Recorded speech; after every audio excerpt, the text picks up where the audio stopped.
안녕하세요. 공쌤입니다.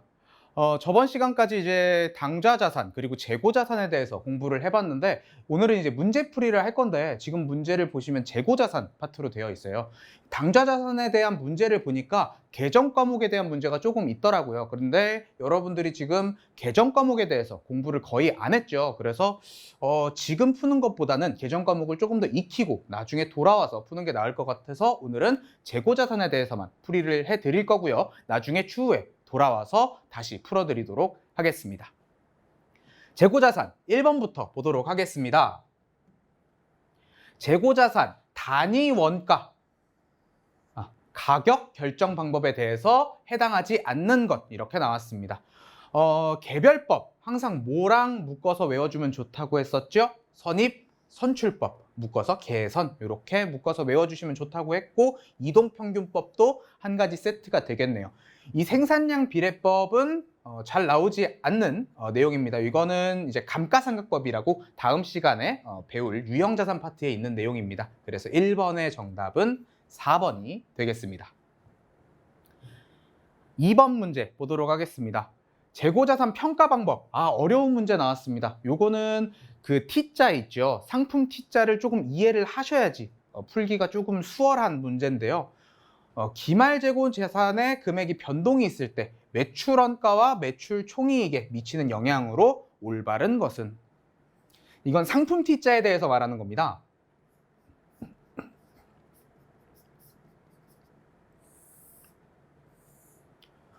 우리가 봤을 때 왼쪽 상단이 기초 상품이었고요. 그리고 하단이 단기 매입액이었습니다. 순 매입액인데 그냥 매입액이라고도 부릅니다. 그리고 이쪽이 매출 원가고요. 마지막이 기말 상품이라고 했습니다.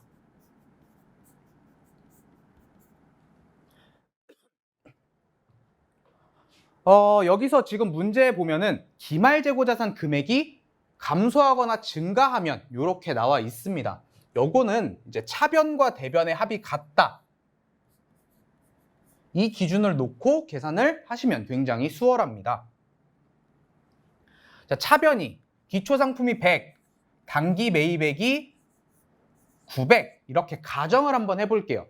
그리고 매출원가가 800이고 기말 상품이 200이었다. 이렇게 한번 생각을 해보고 그대로 바꿔주기만 하면 됩니다. 기말 재고자산 금액이 감소했다라고 나왔습니다. 그러면 200이었던 게 100으로 바뀌면 돼요. 그런데 차변과 대변의 합은 항상 같아야 한다라고 했으니까 여기가 100이 되면은 매출원가는 900이 될 수밖에 없는 겁니다. 이렇게 되는 거예요. 그럼 매출원가가 감소한다라고 했는데 지금 증가했죠. 그러니까 1번은 틀린 답이 되고요. 반대로 기말 재고자산 금액이 증가하면이라고 되어 있습니다. 그럼 이번에는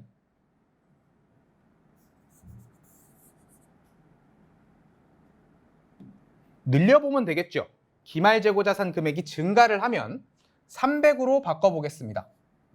그러면 매출원가가 감소를 하게 되겠죠. 그런데 지금 문제에서 뭘 물어봤냐면은 매출 총이익을 물어봤어요. 이건 그 옆에 있던 공식이랑 이어지겠죠. 매출액 마이너스 매출 원가는 매출 총이익이었습니다. 그래서 그랬죠. 이 두 개가 이어지는 문제로 나옵니다. 굉장히 어렵게 낸 거예요, 지금. 매출액도 고정을 시켜보겠습니다. 매출액을 1,000원으로 고정시켜 볼게요. 그러면은 원래 매출 원가가 800원이었는데 얼마로 바뀌었어요? 700원으로 바뀌게 됐죠. 그럼 원래 매출 총이익은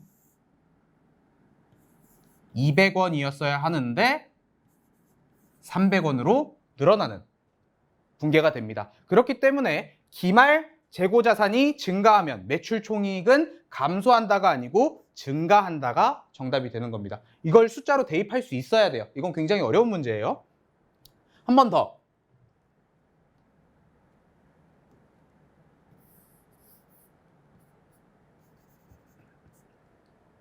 기말 재고자산 금액이 이번엔 감소했습니다. 감소. 또 100원 줄여보겠습니다. 100원 줄이면 매출 원가가 이번엔 늘어나야겠죠. 그래서 900이 됩니다. 그러면 매출 원가가 900원으로 바뀌었으면 매출 총이익은 100원으로 떨어지게 되겠죠. 그래서 기말 재고자산 금액이 감소하게 되면 매출 총이익이 감소한다. 이게 옳은 정답이 되겠습니다. 이번의 정답은 3번이고요. 마지막 한 번만 더 같이 해보도록 하겠습니다. 기말 재고자산 금액이 증가하면 증가했습니다. 이번에도 300원으로 늘려볼게요. 증가하면 매출 원가가 증가한다라고 나왔는데 매출 원가가 700원으로 감소하는 내용이 되겠죠. 솔직히 말해서 여러분들 난이도에서 굉장히 어려운 문제예요. 숫자 자체를 줬으면 그냥 집어넣어가지고 계산만 하면 되는데 얘를 늘리고 줄이고 하는 거죠. 회계 2급 난이도에선 최상급이라고 생각하시면 되고요. 이거 못 푼다고 당황하지 않으셔도 될 것 같아요.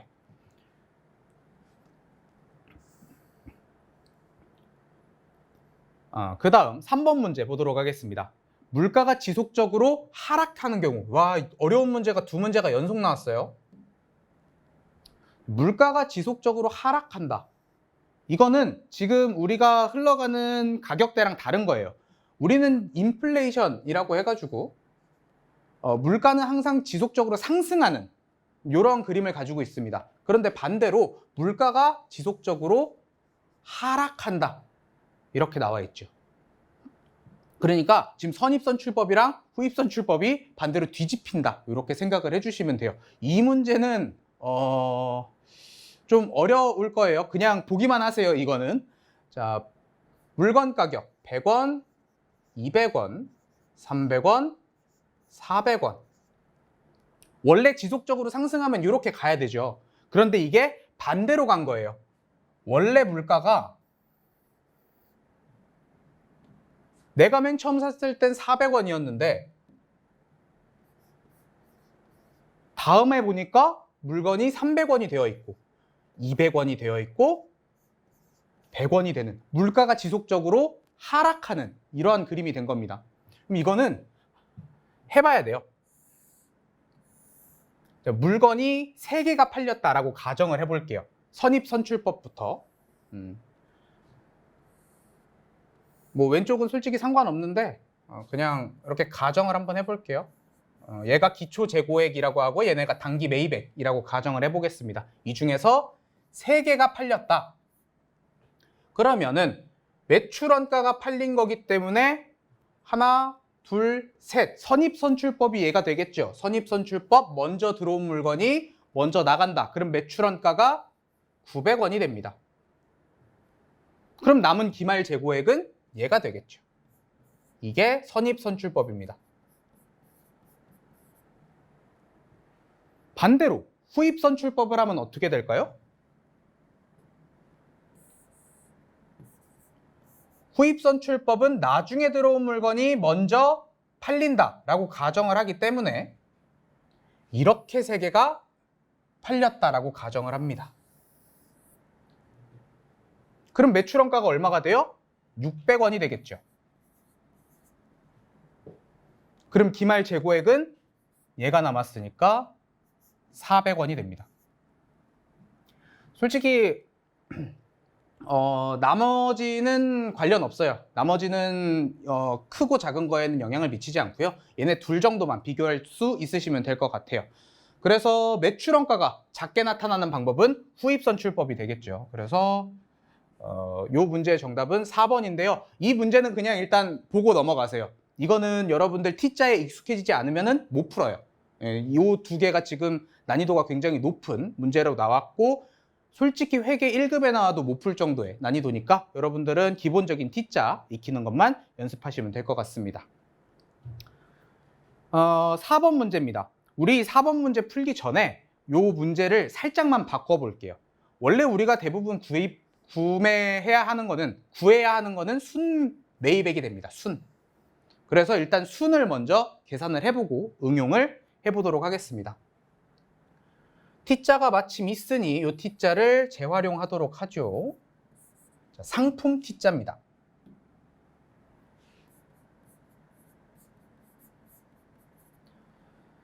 자, 기초상품 재고액이라고 했습니다. 기초상품은 여기가 되겠죠. 기초상품 여기가 8만 원입니다. 그 다음에 기말상품 재고액, 기말은 여기가 되겠죠. 여기가 4만 5천 원이 됩니다. 그 다음 매출원가래요. 매출원가 이게 어디예요? 여기가 되겠죠. 끝났네요. 차변, 대변 계산만 해주면 되잖아요. 차변이 8만 원, 대변이 20만 5천 원. 그 중에서 8만 원 빼니까 12만 5천 원이 되겠죠. 맞겠지? 맞네요. 이게 순매입액이 돼요. 그런데 순매입액이 아니고 총매입액을 구하래요. 자, 이건 역순으로 가는 거예요. 우리가 순매입액을 구할 때 어떻게 구했었냐면은 총매입액에서 매입 애누리, 매입 환출, 즉 불량품을 제외하고 그 다음에 매입 할인, 우리 깎아준 거 제외하고 취득부대 비용을 더해줘서 계산을 했죠.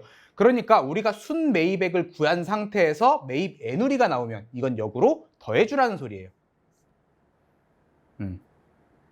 제가 좀 죄송하게도 어려운 문제 3문제를 좀 순차적으로 나가지고 여러분들이 당황하셨을 수도 있는데 이렇게 푸는 겁니다. 그래서 여기다가 2만 원을 더해줘서 정답은 1번이 됩니다. 그나마 조금 양심이 있는 게 얘들이 이 문제의 답을 안 집어놨어요. 집어넣지 않았어요. 그래서 여러분들이 이걸 풀었을 때 답을 조금 더 계산을 해봐야 되나? 이런 식으로 갈 수 있게 해놨는데 그래도 좀 어려운 문제 중에 하나였습니다. 다음 문제 계속 보도록 할게요. 재고자산과 관련된 지출 금액 중 취득원가에서 차감되는 것은? 이라고 나왔습니다. 차감. 차감이라는 건 마이너스죠. 마이너스 하는 거. 우리 차감하는 거 크게 3가지 있다고 했었습니다. 할인해 주는 거, 매입 할인. 그리고 우리 불량품 발생한 거, 애누리하고 환출 이런 게 있었습니다. 운반비, 매입하면서 들어간 운반비, 그리고 매입하면서 들어간 비용 이런 것들은 취득 부대 비용으로서 플러스를 해줘야 되는 거고요. 차감해야 되는 거는 이 친구가 되겠습니다. 그래서 5번의 정답은 3번이고요. 매출 운반비, 우리 취득 부대 비용이라고 했기 때문에 매출은 애초에 상관이 없어요. 얘는 그냥 운반비로 회계 처리합니다. 네, 이렇게 알아주시면 될 것 같아요. 그 다음에 매출원가의 계산에 영향을 미치지 않는 것은 이렇게 되어 있습니다. 매출원가의 계산에 영향을 미치지 않는 것, 우리 T자에 영향을 미치지 않는 거라고 생각을 해주시면 될 것 같아요.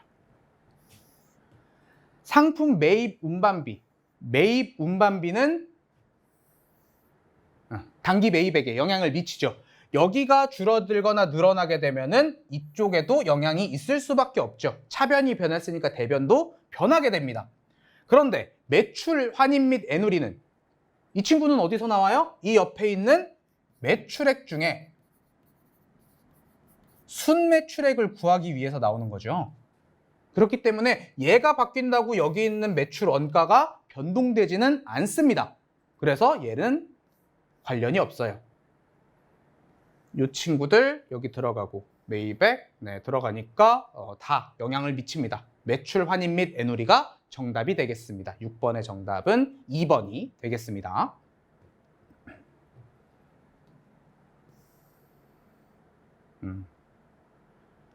다음 문제. 자, 재고자산에 대한 설명으로 가장 틀린 것은? 이라고 되어 있습니다.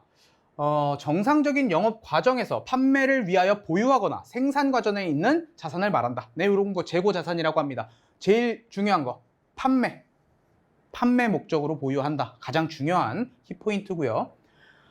자동차 대리점에서 보유하고 있는 판매용 차량은 재고 자산에 해당한다. 여기서 여러분들 자동차에다가 키포인트를 집으시면 안 돼요. 어디가 키포인트예요? 판매용이 키포인트입니다. 판매. 우리가 자동차라고 무조건 차량 운반거라고 하는 게 아니고요. 이 자동차를 판매할 목적으로 가지고 있다? 그럴 때는 얘가 상품이 됩니다. 이럴 때는 상품이에요, 상품. 그래서 재고자산으로 들어갑니다. 재고자산은 감가상각을 통하여 비용으로 인식한다? 우리가 아직 감가상각을 배우지 않았기 때문에 다른 것부터 보도록 하겠습니다. 재고자산의 단가 결정 방법, 가격 결정 방법에는 개별법, 선입선출법, 그리고 구입선출법, 평균법 등이 있다. 네, 맞는 소리입니다. 그런데 여기 만약에 그러니까 수량 결정 방법에 개별법, 그리고 뭐 혼합법 이런 식으로 쓰면은 이게 헷갈릴 수도 있단 말이에요. 왜? 개별법은 잘 떠오르지 않기 때문에. 그래서 여기 동그라미 쳐놨죠. 이렇게 두 개 묶어서 같이 외워주시라고. 그리고 재고자산은 감가상각을 통하여 비용으로 인식한다. 요거는 안 합니다. 이건 유형자산 파트에 가가지고 다시 한번 설명을 해드리도록 하겠습니다. 7번의 정답은 3번이 되겠습니다. 자, 8번 문제입니다. 자, 가격 결정 방법 문제 나왔는데요. 와우. 이게 왜 어렵다고 했는지 한번 보여드릴게요. 여러분들이 가장 많이 하는 실수 한번 보여드릴게요. 자, 일단 상품 T자 그립니다. 야, 이거 계속 쓰이죠? 이거 모르면은 문제를 풀 수가 없어요. 이 상품 T자가 제일 중요해요. 자, 전월 2월이라고 되어 있습니다. 요것부터 해석을 한번 해볼까요? 전월이라는 거는 단기가 있기 이전에 이전 월을 말해요. 전월에서 넘어왔다. 그러니까 전에 팔다가 남은 거예요. 그걸 뭐라 그래요? 전에 팔다 남은 거 기말 상품. 그건 어디로 와요? 기초 상품으로 오죠. 그래서 얘가 전월 2월이 됩니다. 근데 수량은 200개고 단가는 개당 1,000원이네요. 요거 골뱅이 표시가 개당이라는 소리예요. 개당, 한 개당. 근데 여기다가 우리가 요 금액을 쓰고 싶잖아요. 근데 이렇게 선입선출법이나 뭐 이런 거를 이용하라 그러면은 이 금액을 쓰면 안 돼요. 써놓기는 해도 몇 개인지를 먼저 써놔야 돼요. 해볼게요. 200개 곱하기 1,000원 이래서 20만 원이 나왔다. 이런 식으로 표시를 해야 됩니다. 근데 얘만 가지고 장사를 하지는 않는데요. 우리가 새로 또 구입을 해왔대. 어디에서 구입을 해왔어요? 지금 300개를 구입을 해오고 개당 3,000원에 구입을 해와서 90만 원이 됐다. 단기 매입액이 90원. 단기 매입액. 그렇죠? 300개 곱하기 3,000원입니다.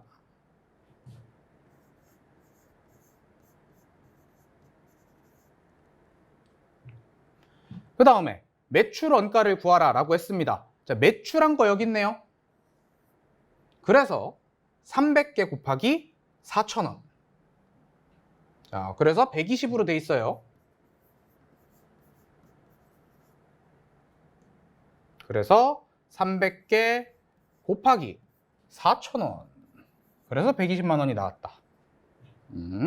틀렸습니다. 일단 차변이 110만 원인데 대변이 120이에요. 더 이상 나올 수가 없어요. 자, 이게 왜 그렇다 그랬었어요? 매출은 판매하는 금액이에요. 이건 매출액입니다. 매출액.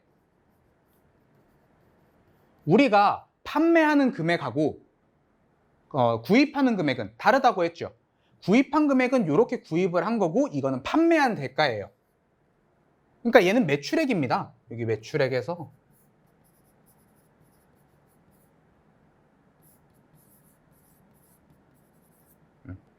이렇게 나와야 돼요. 여긴 이렇게 쓰는 게 아니에요. 그러면 어떻게 써야 되냐? 지금 어떠한 방법으로 문제를 풀라고 했냐면은 선입선출법. 선입선출법이 뭐였죠?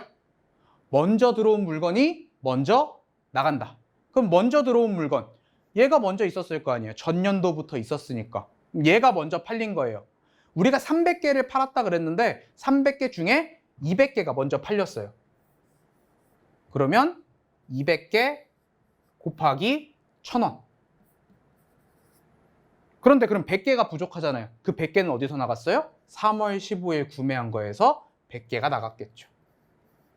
그럼 이제 얘는 200개가 남게 됐고, 근데 여기에서 단가는 개당 3,000원이었으니까 100개 곱하기 3,000. 이렇게 계산을 해야 돼요.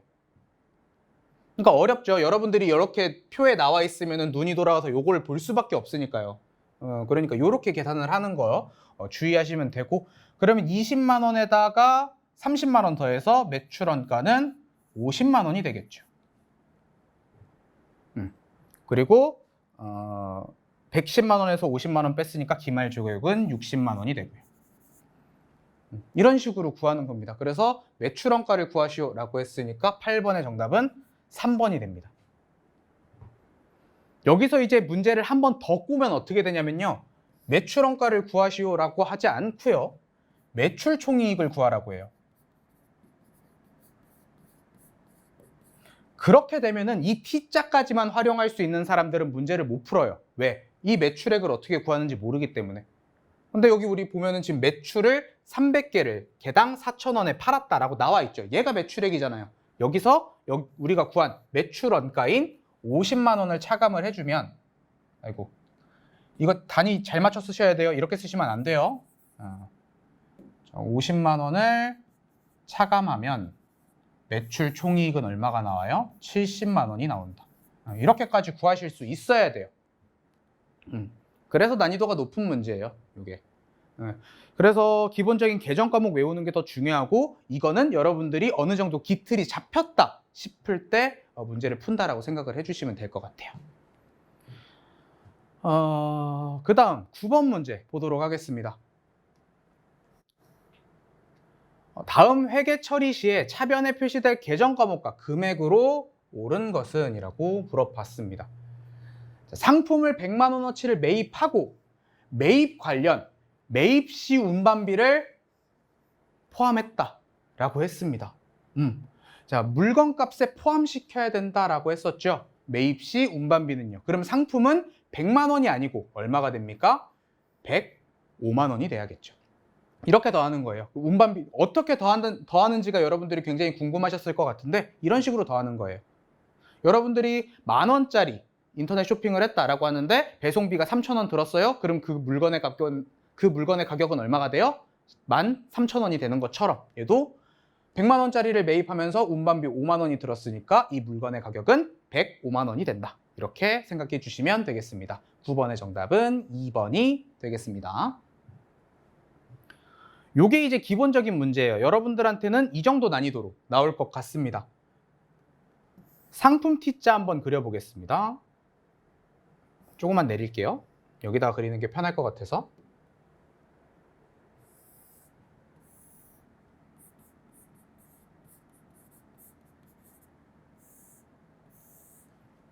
똑같이 해보도록 하겠습니다. 기초 상품 재고액, 기초 여기가 되겠죠. 50만 원입니다. 기말 상품 재고액 이쪽이 되겠죠. 여기가 30만 원입니다. 그 다음에 총 매입액이라고 돼 있어요. 매입액이라고 여기다 그냥 쓰면 안 되죠.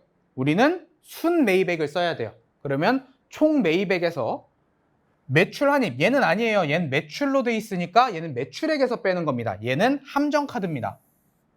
이건 걸리시면 안 돼요. 매입 애누리하고 매입 할인 두 개가 있네요.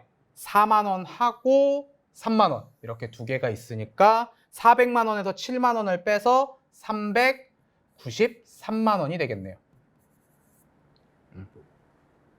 나머지는 계산기 쓰시면 되겠죠. 여러분들 간단한 거는 그냥 하셔도 되지만 숫자가 조금 나온다라고 하면 계산기 쓰세요. 여러분들 계산기 쓰시는 것도 익숙해지셔야 돼요. 시험장에 있는 컴퓨터 계산기 못 쓰시니까 계산기 한번 만져보시길 바랍니다. 그러면은 413만 원이 되나요? 413만 원. 네, 이렇게 해주시면 될 것 같아요. 10번의 정답은 3번이 되겠습니다.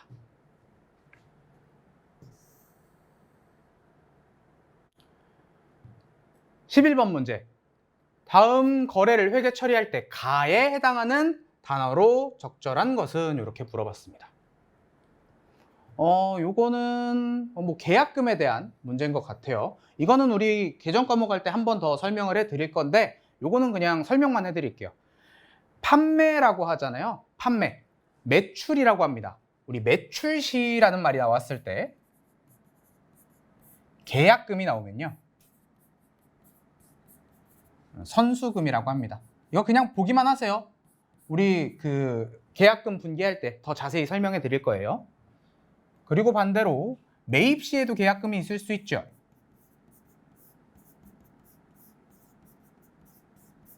이거는 선급금이라고 합니다.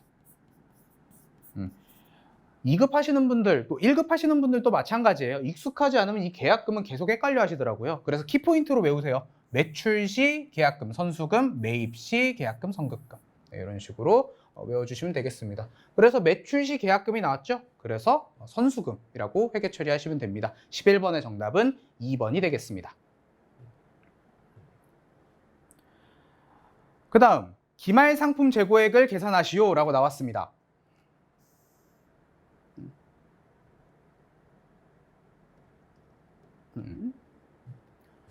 이거는 너무 쉽게 나왔는데요. 근데 솔직히 말하면 이 정도 난이도로 나와야 돼요. 아까 앞에 게 너무 어려웠던 거예요. 이 정도가 딱 적당한 난이도라고 생각합니다. 기초 상품 재고액 100만 원. 단기 상품 매입액 500만 원. 그리고 매출 원가 200만 원. 매출 환입은 페이크. 이건 매출이라고 돼 있으니까요. 이거 여기다 빼시면 안 돼요. 그거 빼게 해가지고 문제 낸 것 같네요. 그러면 600만 원에 200만 원에서 정답은 400만 원이 되겠습니다. 지금까지 재고자산에 대해서 문제풀이를 해봤는데요. 여러분들 앞에 부분은 조금 어려웠지만 뒤에 부분은 그래도 할만하죠.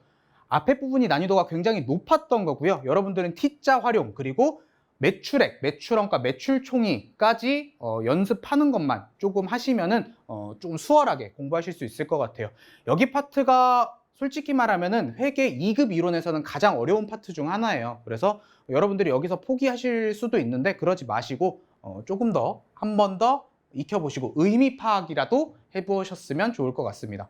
이제 다음 파트부터는 유형자산, 즉 비유동자산 쪽으로 넘어가는데요. 비유동자산 파트는 솔직히 말해서 계정 과목 정도만 외우면 돼요. 감가상각비를 제외하고요. 감가상각비 문제는 거의 한 회차당 하나씩 나오니까 무조건 공부하시면 될 것 같습니다. 그러면은 다음 시간에 우리 비유동자산 파트 가지고 다시 한번 찾아뵙도록 하겠습니다. 수고하셨습니다.